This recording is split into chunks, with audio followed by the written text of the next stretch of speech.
Bismillahirrahmanirrahim. Assalamualaikum warahmatullahi wabarakatuh. Nama saya Hasif Farhan Zain bin Ambal Hafiz Zain. Nombor kad matrik KSD 2006-01005, Kos Syariah Islamiyah SEM 3. Dan insyaAllah pada hari ini saya akan mengetangkan tentang pengecualian am dan pembelaan. Okey, insyaAllah pada pengecualian am dan pembelaan ini, kita akan masuk kepada konsep pengecualian dalam pelaksanaan dan tindakan kes-kes jenayah. Pada bab 4, Kanun Keseksaan telah mewujudkan beberapa pengecualian am yang memberikan sedikit ruang dan pembelaan terhadap sebarang pertuduhan jenayah, iaitu bermula dengan Seksyen 76 sehingga Seksyen 106 Kanun Keseksaan. Di samping itu, terdapat juga pengecualian khas seperti yang diperuntukkan di bawah Seksyen 300 Kanun Keseksaan yang diguna pakai terutamanya dalam pertuduhan kes-kes pembunuhan yang akan mengurangkan atau meringankan sesuatu pertuduhan membunuh, iaitu dalam bahasa Inggerisnya murder, kepada tuduhan mematikan orang dengan salah, dalam bahasa Inggerisnya iaitu culpable homicide not amounting to murder, yang mana seterusnya akan mengurangkan atau meringankan tempoh hukuman yang sepatutnya dijalankan oleh setiap pesalah.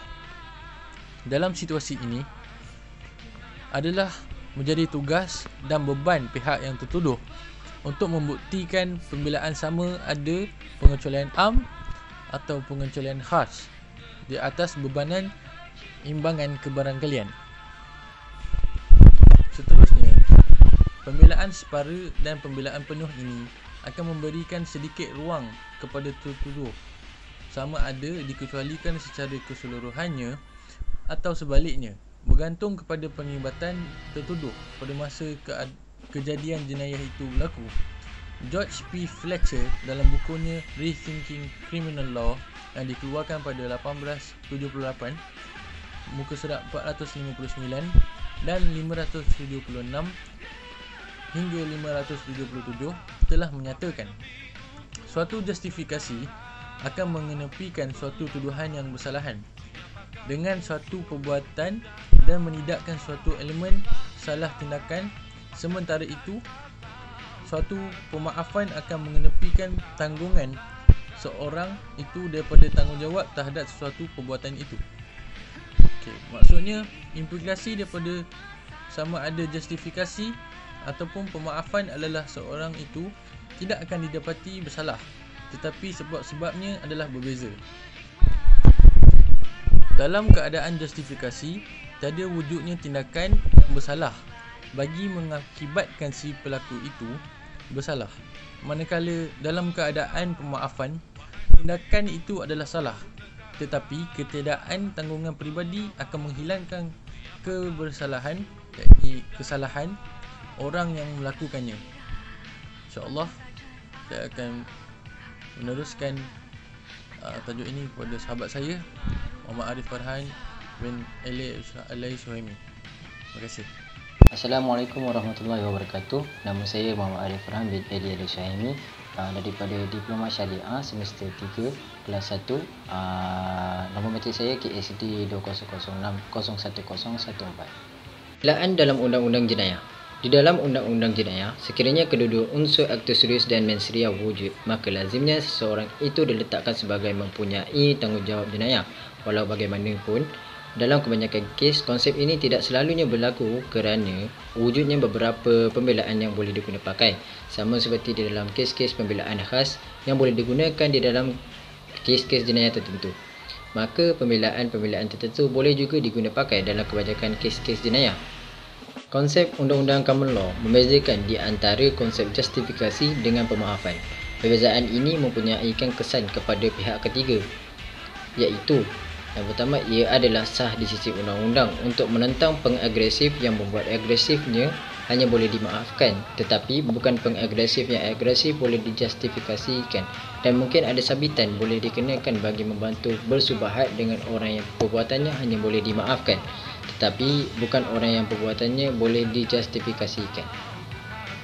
Undang-undang sebenarnya mengiktiraf bahawa perbuatan seseorang itu boleh dimaafkan di bawah undang-undang jenayah dan juga semasa mengalami liability sivil.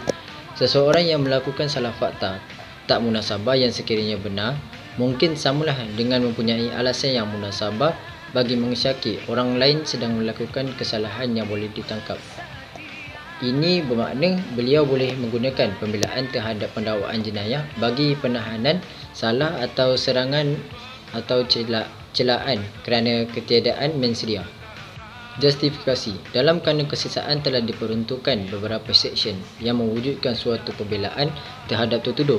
Peruntukan tersebut adalah seksyen 76 yang mana perbuatan yang dilakukan oleh seseorang yang terpaksa atau oleh kerana silap faham nyataan percaya dirinya terpaksa di sisi undang-undang. Seksyen 79, perbuatan yang dilakukan oleh seseorang yang diluluskan oleh undang-undang atau oleh kerana silap faham nyataan percaya dirinya diluluskan oleh undang-undang. Dan seksyen yang ke-77, perbuatan hakim bila bertindak secara kehakiman. Seksyen 78, perbuatan yang dilakukan menurut hukuman atau perintah mahkamah. Seksyen 96 hingga 106, pertahanan persendirian mengenai tubuh dan harta benda. Seksyen 81, perbuatan mungkin menyebabkan kerosakan tapi dilakukan dengan tiada niat jahat dan bagi menahan. Seksyen 87 hingga 92, kerelaan dan pemaafan. Di dalam seksyen 80 kanun kesesaan merupakan suatu pemaafan di mana seseorang itu tidak dapat dipersalahkan di atas tindakan yang tidak sengaja untuk menyebabkan kerosakan atau pelakuan jenayah. Manakala bagi mana-mana orang yang pada masa kejadian itu berlaku berada di bawah umur atau kefahaman seksyen 82 dan 83, atau seseorang yang tidak siuman atau berada dalam keadaan mabuk dan tidak sempurna akal. Seksyen 84 hingga 86 adalah juga dimaafkan.